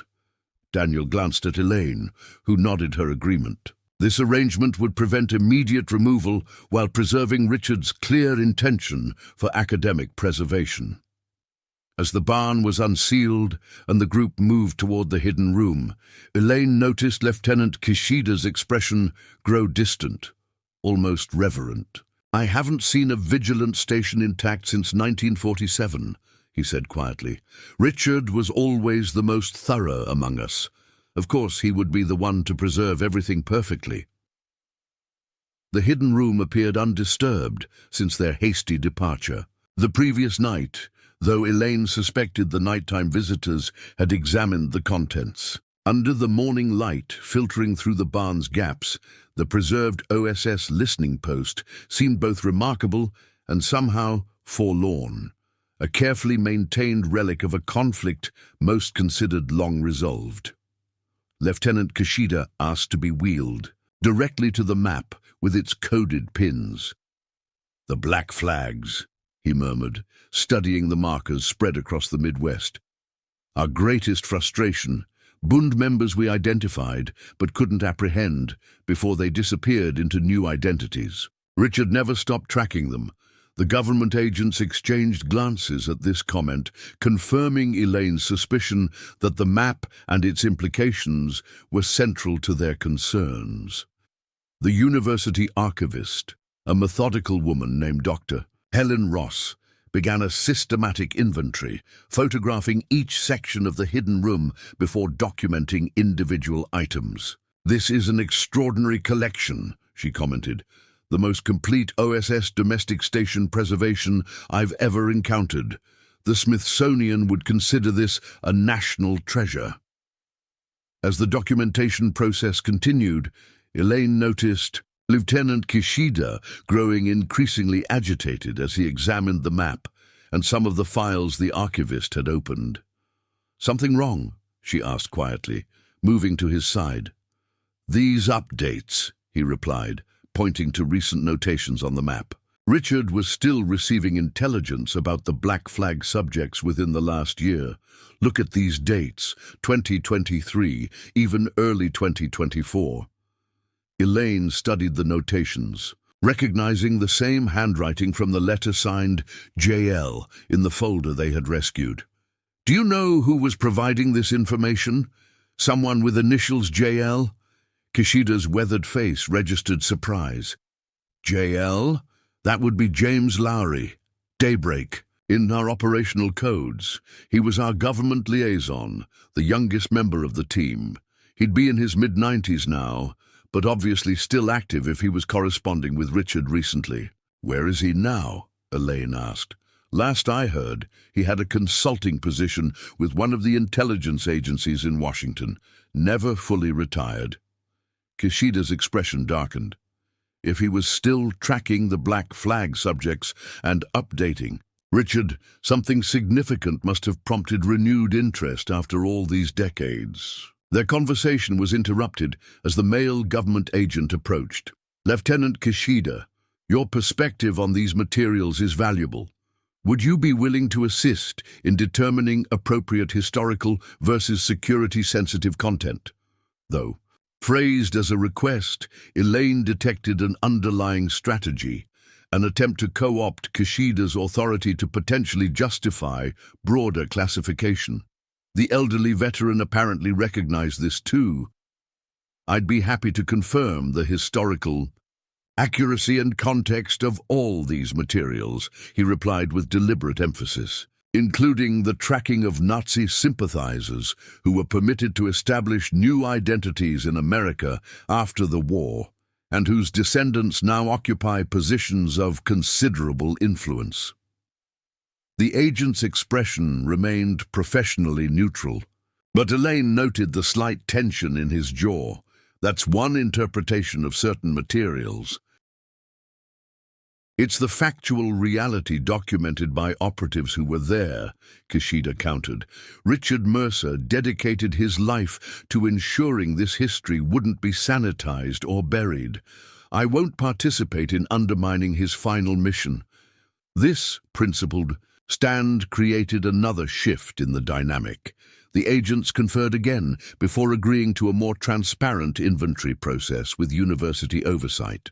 Daniel formalized the arrangement with a documented agreement that all materials would remain in place under university security until a proper review could be completed with input from both historical experts and government representatives. By early afternoon, the initial inventory was complete. The hidden room had yielded over 200 classified files, dozens of surveillance logs, equipment maintenance records, and most significantly, Richard Mercer's personal operational journals spanning from 1943 to early 2024. An unbroken record of his vigilant activities and subsequent tracking of black flag subjects across 8 decades. As the various officials packed their equipment and prepared to leave, Lieutenant Kishida asked for a moment alone with Elaine. His daughter wheeled him to a quiet corner of the barn while the others finalized arrangements outside. "Your uncle was a true patriot," he said when they were alone. "Not the loud, flag-waving kind, but the type who understood that America's strength lies in confronting our imperfect history honestly. He knew certain powerful interests would prefer to bury the uncomfortable connections between Nazi sympathizers and respected American families." "Is that why he left everything to me?" Elaine asked. "To ensure it wouldn't be buried." Kishida nodded. "Richard and I stayed in touch over the years. He mentioned you several times, said you had the librarian's instinct for truth and would understand the importance of historical preservation." The elderly veteran reached into his jacket and withdrew an envelope. "He asked me to give you this if anything ever happened to him before the archives were properly secured. I've carried it for nearly 5 years." With trembling fingers, Elaine accepted the sealed envelope addressed simply for Elaine. Inside was a handwritten letter on the same high-quality stationery as the note they'd found in the trunk. "My dear niece, if you're reading this, I've passed on before completing the final mission of my life, ensuring the vigilant archives find their rightful place in American history.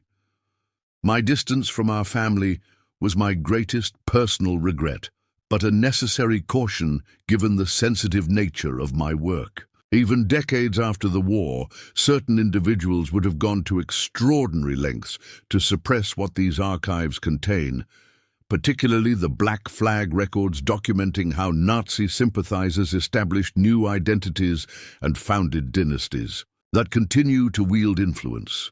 I've watched your career from afar with great pride. Your dedication to knowledge, to preserving information and making it accessible to all, reflects the values I fought to protect. This is why I've chosen you as the guardian of my life's work. The property has little financial value, but the barn contains historical truth of immeasurable worth. Work with Professor Washburn, whom I've come to trust, to ensure these records receive proper academic preservation. There is one final aspect of vigilant you should be aware of. The recent updates to the Black Flag records come from my colleague James Lowery, Daybreak, who discovered that descendants of Subject Nurses 17, Brenner Braun, have actively worked to reclassify all vigilant records using their considerable political influence. This is not for legitimate security concerns, but to obscure family history that would prove devastating to their public image and position. This attempt to manipulate classification for personal benefit represents exactly the type of abuse my preservation efforts were designed to prevent. History belongs to the American people, not to those with power to selectively edit it. My financial affairs have been arranged to provide support for the proper archiving and eventual publication of these materials. Mr. Whitman has the details of a trust established for this purpose, which will transfer to your control as my heir. Know that whatever challenges arise from this inheritance, you are continuing work essential to historical integrity and democratic transparency. The truth of our past, however uncomfortable, must remain accessible if we are to learn from it. With respect and familial affection, I was never able to properly express your uncle, Richard Mercer. Sentinel. Elaine read the letter twice. Emotions conflicting as she processed this direct communication from an uncle she had misjudged throughout her life. His distance hadn't been coldness, but caution. His seeming disinterest in family gatherings had masked a deeper concern for their safety and well-being. "He knew this might be contentious," she said finally, looking up at Lieutenant Kishida. "He anticipated that powerful people would try to suppress these records." The elderly veteran nodded grimly. The black flag subjects weren't random Nazi sympathizers. They were influential businessmen, bankers, industrialists, people with resources and connections who supported the Third Reich ideologically and financially before America entered the war. When Germany fell, they simply reinvented themselves, using those same resources to establish new identities and protect themselves from accountability. And their descendants continue that protection, Elaine concluded, thinking of the mysterious Walter Brenner mentioned in the correspondence. Precisely, which is why Richard's lifelong mission to preserve this record was so crucial, and why certain elements would prefer these archives disappear into classified storage where they might conveniently be lost or redacted beyond recognition. As they rejoined the others outside, Elaine found Jake deep in conversation with Professor Washburn, while Daniel finalized arrangements with Dr. Ross for securing the archive. The government agents had already departed, presumably to report on the unexpected complications to their straightforward retrieval mission. "The trust Mr. Whitman mentioned," Elaine said to the lawyer, who was preparing to leave. "Uncle Richard's letter said you have details about financial arrangements for preserving these archives." The elderly attorney nodded. "Yes, I was planning to review that with you after the property inspection." Richard established a historical preservation trust with surprisingly substantial funding. Apparently, he made some very savvy technology investments over the decades. The trust holds just over $2 million, designated specifically for the proper archiving, security, and eventual public access to his OSS materials. The amount stunned Elaine into momentary silence. Her image of Uncle Richard as a reclusive farmer with limited means shattered completely. He had been planning this historical preservation for decades, accumulating resources specifically to ensure his archives would be properly maintained and defended if necessary. "That changes everything," Professor Washburn said when Elaine shared this information. "With dedicated funding, we can establish a proper research center around these materials. Climate-controlled storage, professional archivists, digital preservation, the works, plus legal resources to challenge any excessive classification attempts. It would also address your personal financial challenges," Daniel added quietly, having been briefed on Elaine's situation. "As trustee, you'd receive a standard administrative fee that would provide stable income while you oversee the preservation process." This unexpected solution to her financial crisis seemed almost too perfect, as if Richard had anticipated not just the historical importance of his archives, but his niece's specific needs decades later. Lieutenant Kishida, who had been listening to these discussions with evident satisfaction, added one final perspective before his daughter prepared to take him back to Bozeman. "Richard once told me that the true measure of an intelligence operation wasn't just its immediate tactical success, but its contribution to strategic understanding over time." I believe he approached his archives with the same philosophy, preserving not just what happened, but why it mattered for future generations to understand. As the property gradually emptied of visitors, Elaine, Jake, and Professor Washburn remained, contemplating the extraordinary turn of events that had transformed a reluctant inheritance into a historically significant mission. "So what happens now?" Jake asked, staring at the barn that housed 8 decades of secret history. "We honor Uncle Richard's wishes," Elaine replied with newfound determination. "We ensure these archives are properly preserved, professionally documented, and eventually made accessible to researchers and the public. "We continue his final mission," Professor Washburn nodded approvingly, "and in doing so, you'll help fill a crucial gap in our understanding of wartime intelligence operations and their aftermath. Richard's preservation of these materials especially, the Black Flag tracking, provides unprecedented insight into how certain ideological sympathizers were allowed to reinvent themselves after the war." As the afternoon sun cast long shadows across the property, Elaine gazed at the weathered barn with new appreciation.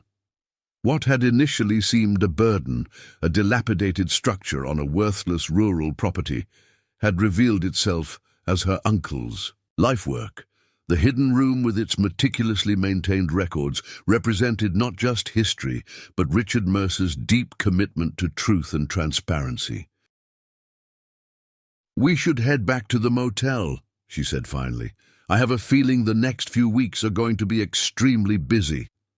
With university security now stationed at the property and formal arrangements in place for the archive's preservation, they could finally address practical concerns, extending their stay, properly managing Elaine's medical treatment schedule, and beginning the complex process of establishing the Richard Mercer Historical Archive at Montana State University. As they drove away, Elaine glanced back at the barn one last time. Her uncle had spent decades preserving crucial historical truth behind its weathered walls, maintaining his solitary vigil long after others had moved on from the conflicts of the past. Now that responsibility had passed to her, an unexpected inheritance far more valuable than property or money. The simple woman who had inherited a deserted barn had discovered not just a World War II time capsule, but a purpose connecting her to both family legacy and historical significance. Whatever challenges lay ahead in defending these archives from those who might prefer certain truths remain buried, Elaine felt prepared to face them, guided by the example of an uncle she had only truly come to know after his death, but whose values she now recognized as remarkably aligned with her own. 6 months after discovering the hidden room in her uncle's barn, Elaine Mercer stood in the newly established Richard Mercer Vigilant Archives at Montana State University. The climate-controlled space bore little resemblance to the weathered barn, where the materials had been preserved for decades, yet great care had been taken to recreate elements of the original installation. The wall map, with its coded pins, had been carefully preserved behind conservation glass, while display cases housed selected documents and equipment that told the story of Operation Vigilant and Richard Mercer's extraordinary lifelong commitment to historical truth. "Mom, they're ready for you," Jake called from the doorway. Now 18 and a freshman engineering student at the university, he had thrown himself into the technical aspects of digitizing and preserving the archive's more fragile materials. The financial security provided by Richard's trust had allowed him to attend college without the crushing debt Elaine had feared, while her position as director of the archive had given her a purposeful new career, leveraging both her librarian skills and newfound historical expertise. Taking a deep breath to calm her nerves, Elaine followed her son to the adjacent auditorium where several hundred people had gathered for the official opening ceremony. In the front row sat Lieutenant Kishida in his wheelchair, accompanied by his daughter, and, remarkably, 2 other surviving vigilant veterans who had emerged from retirement when news of the archive's establishment had spread through specialized veterans networks. The journey to this moment had been neither simple nor without conflict.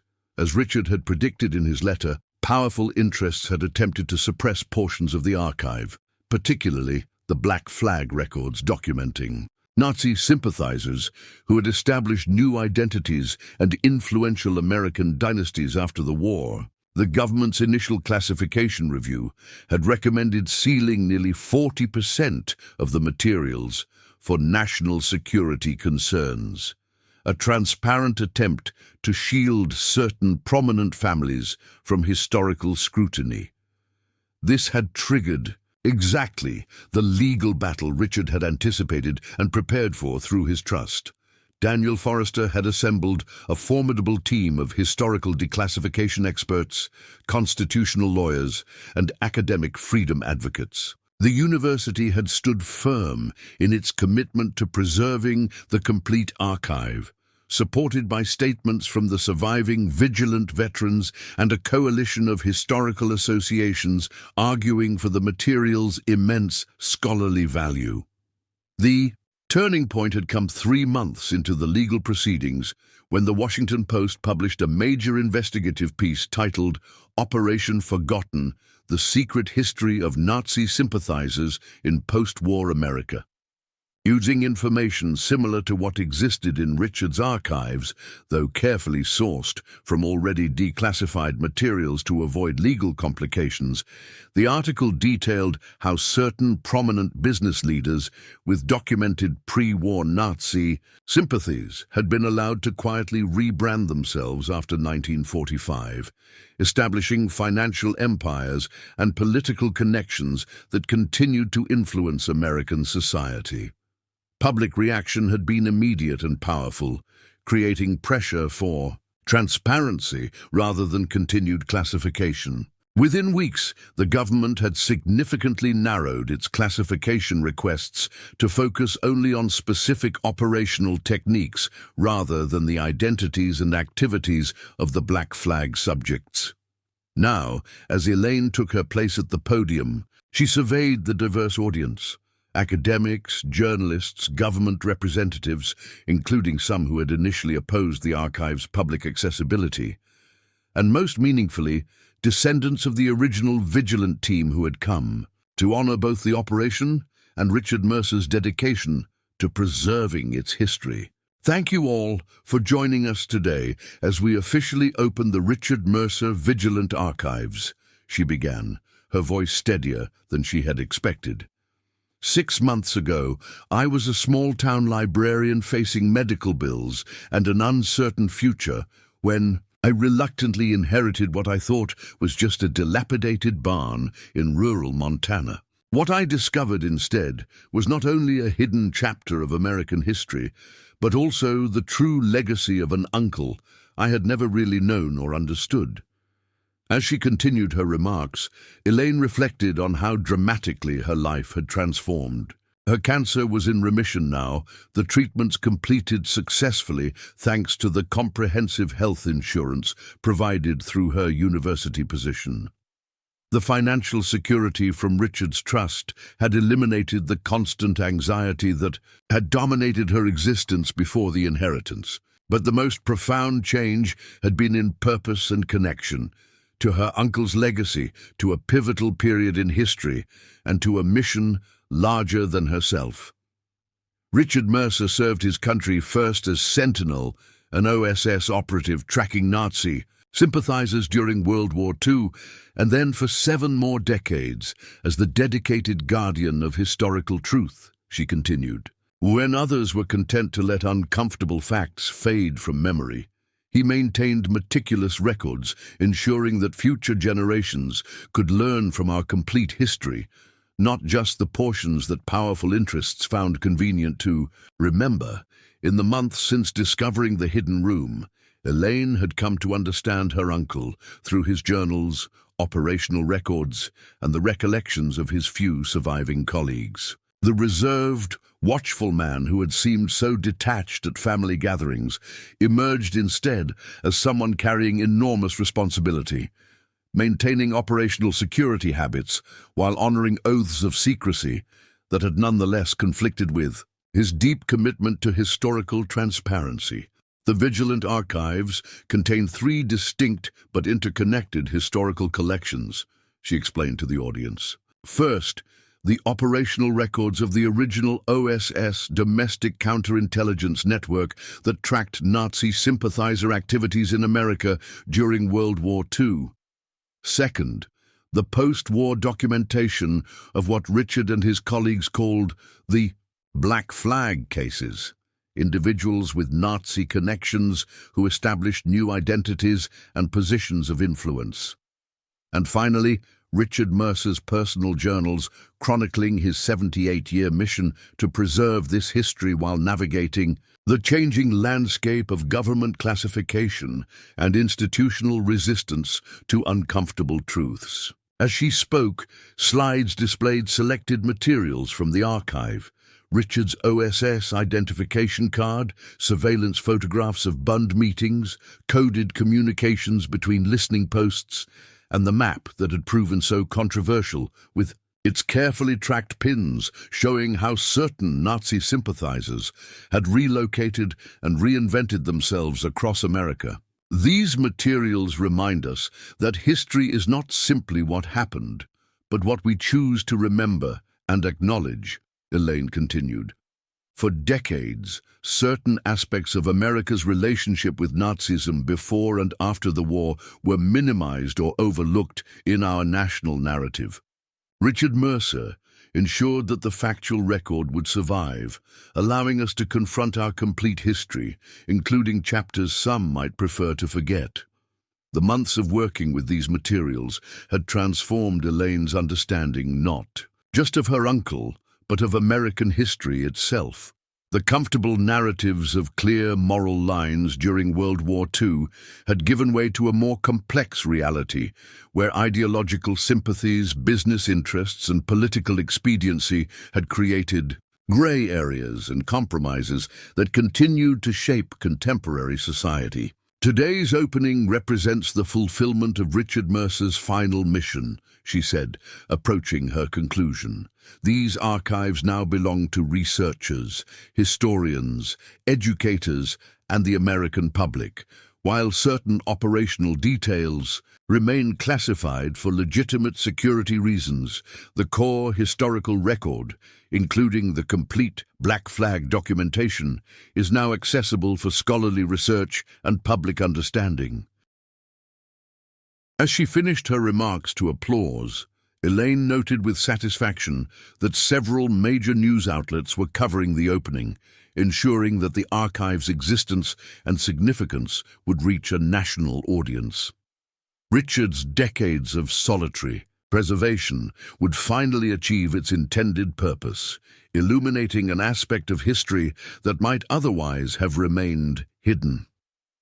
The formal ribbon cutting was performed jointly by Lieutenant Kishida and Elaine, symbolically linking the original vigilant operation with the preservation of its historical record. As attendees began touring the exhibition space, Elaine found herself approached by an elderly man she didn't recognize, supported by a younger assistant. "Miss Mercer," he said in a voice that remained strong, despite his evident frailty. "I'm James Lowry. Your uncle and I worked together for many years." Elaine immediately recognized the name. Daybreak from the operational codes, the government liaison, who had continued providing Richard with updates on the Black Flag subjects into his final years. "Mr. Lowry," she replied, shaking his extended hand, "it's an honor to meet you. Your contributions to the archive's recent materials were invaluable." "Richard was the dedicated one," Lowry said, gesturing toward a nearby bench where they could sit. "The rest of us moved on to other assignments, built careers and families. But Richard, he understood the long game. He knew that historical truth requires protection across generations, not just operational success in the moment." As they settled on the bench, Lowry continued more quietly. "I owe you an explanation about those recent updates I sent him, particularly regarding Walter Brenner. That information created considerable controversy when it emerged in the archive. The government classification team was certainly determined to suppress it," Elaine acknowledged. Lowry nodded. "Because it documents how a prominent Nazi sympathizer established a new identity and banking empire after the war, with his grandson now holding significant public office. When I discovered the connection through recent facial recognition technology comparing historical photographs, I recognized the potential implications. Richard and I agreed the information belonged in the historical record, regardless of potential political fallout." That decision appears to have cost him something, Elaine observed. His final journal entries mention increased surveillance of his property. Yes, Lowry confirmed grimly, once certain people realized he possessed documentation connecting the Brenner family to their original Nazi sympathizing identity, attempts were made to pressure him into surrendering or destroying those records. His refusal likely accelerated his decision to formalize the university donation and ensure you would inherit the property and archives if anything happened to him. The implications sent a chill through Elaine, despite the warm auditorium. Her uncle's death had been attributed to natural causes, heart failure at age 102, but Lowry's comments suggested a more complicated context for his final months. Was pressure applied beyond just requests? She asked carefully. Lowry's expression revealed nothing. Richard was a professional to the end. He took precautions, documented everything, and ensured multiple contingency plans existed for preserving the archives.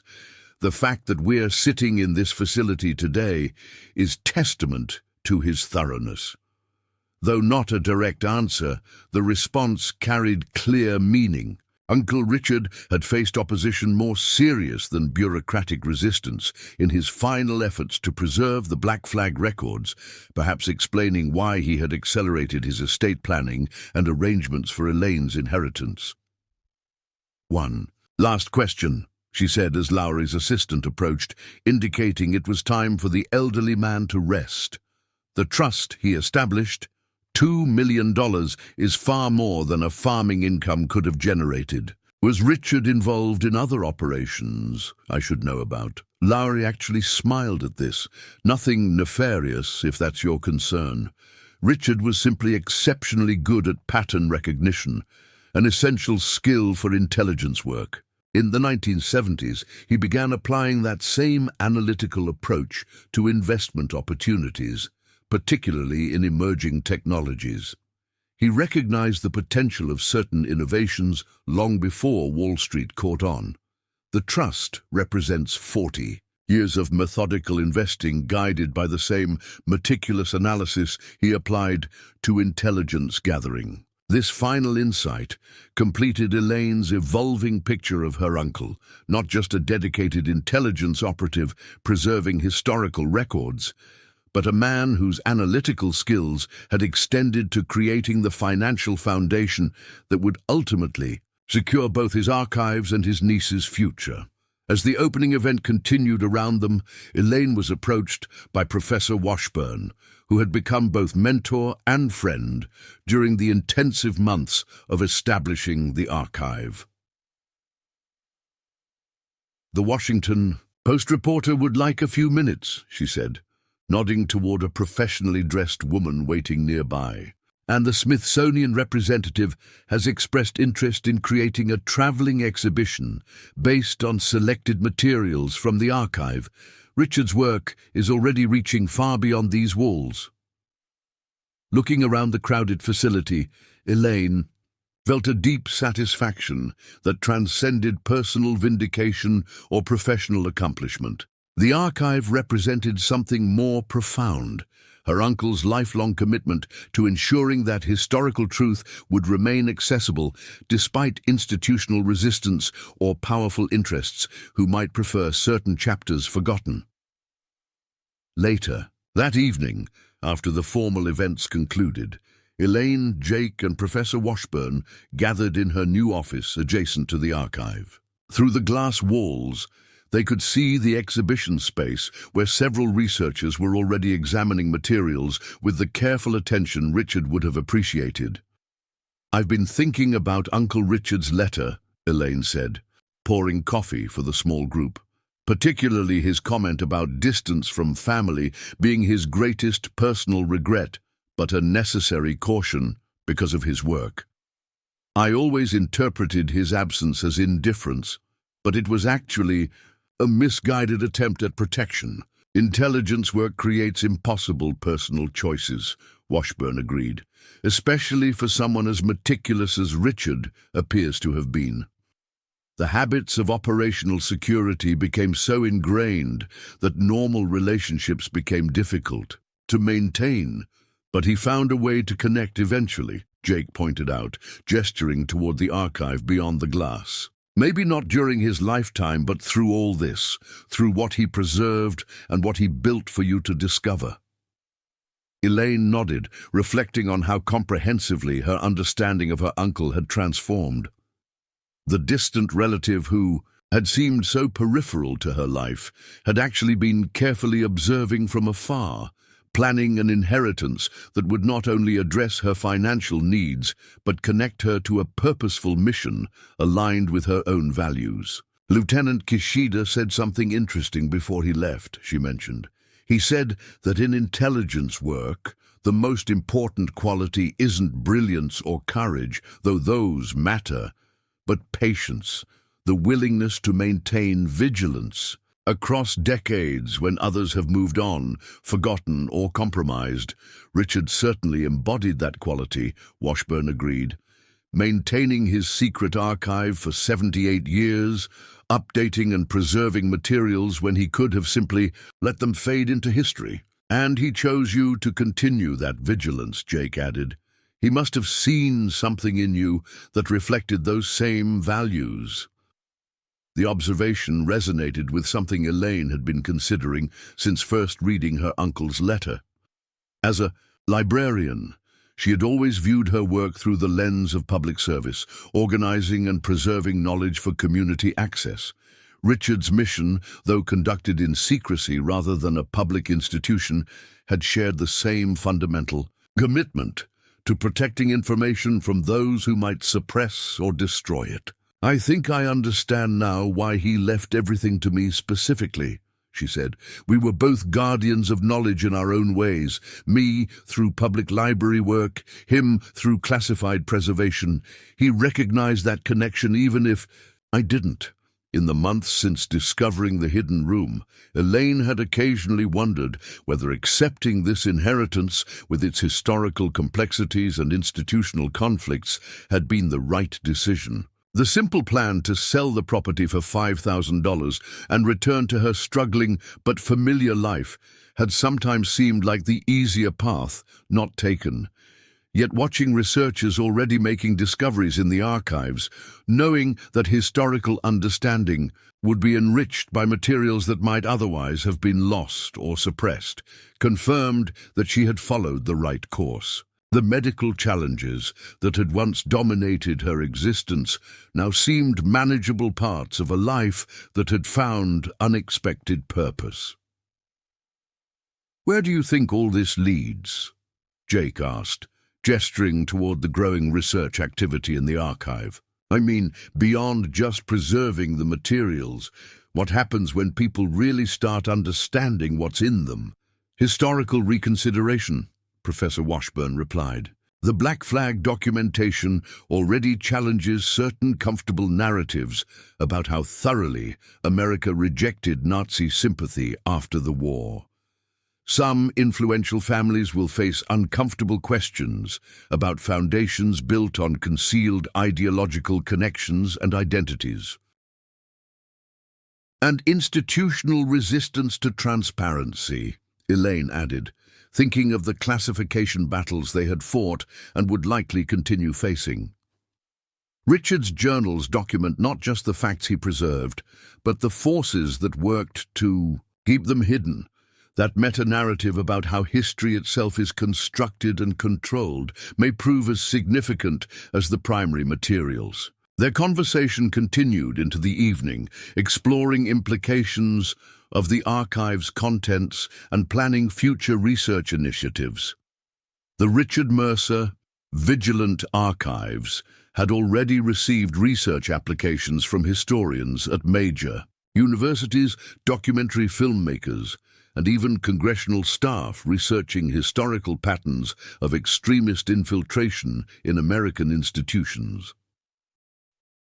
As Jake departed for his dormitory and Professor Washburn left to meet colleagues for dinner, Elaine remained in her office, surrounded by the legacy that had so unexpectedly transformed her life. Through the glass, she could see the conservation specialist carefully turning pages in one of Richard's earliest operational journals, while a digital archivist captured high-resolution images of surveillance photographs from 1944. Her uncle's daily reality for decades was now becoming accessible historical documentation, his solitary vigilance transformed into collective understanding. The simple barn in rural Montana had revealed not just a hidden room, but a concealed chapter of American history that could now be properly examined, analyzed, and integrated into a more complete national narrative. Opening her desk drawer, Elaine removed the photograph that now held special significance, the image of the original vigilant team standing before her uncle's barn in 1944. The young Richard Mercer, in his farmer's disguise, standing slightly apart from his uniformed colleagues, appeared to be looking directly at the camera with the same watchful intensity she now recognized in family photographs from her childhood. "We did it, Uncle Richard," she said softly to the image. "Your archives are safe, accessible, and already contributing to historical understanding. The truth you protected for so long has finally found its proper place." Placing the photograph on her desk where it would remain as a daily reminder of both personal connection and professional purpose, Elaine gathered her things to leave for the evening. Tomorrow would bring more researchers, more discoveries within the archives, and undoubtedly more institutional resistance to certain uncomfortable revelations.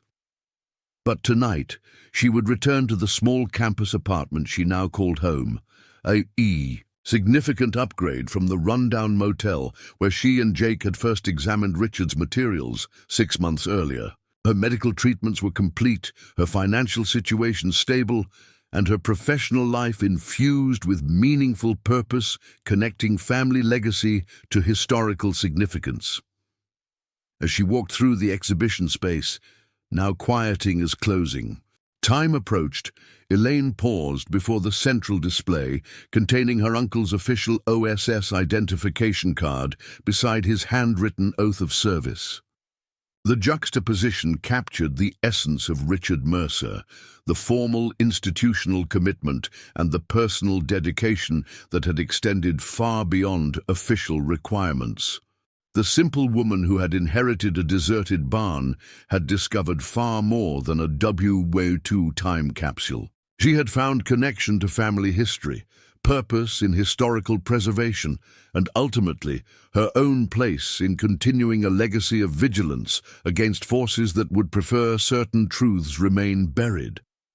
What had begun with reluctant acceptance of a seemingly worthless rural property had culminated in the establishment of an archive that would shape historical understanding for generations to come. The financial security provided by Richard's trust had solved Elaine's immediate problems, but the deeper inheritance, his commitment to preserving uncomfortable truths, despite powerful opposition, had provided something far more valuable, a meaningful mission that aligned perfectly with her own values and skills.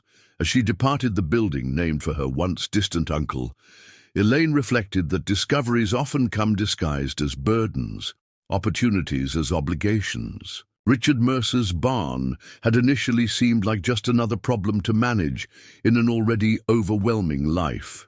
Instead, it had revealed itself as the carefully preserved legacy of a man who had spent decades ensuring that historical truth would eventually find its way into the light, a mission that his once struggling niece was now uniquely positioned to continue. The truth of our past, however uncomfortable, must remain accessible if we are to learn from it, Richard had written in his final letter. Standing under the Montana stars, Elaine silently renewed her commitment to that principle, the unexpected but perfect inheritance from an uncle she had never truly known in life, but whose legacy would now define her own. Up next, you've got 2 more standout stories right on your screen. If this one hit the mark, you won't want to pass these up. Just click and check them out. And don't forget to subscribe and turn on the notification bell so you don't miss any upload from us.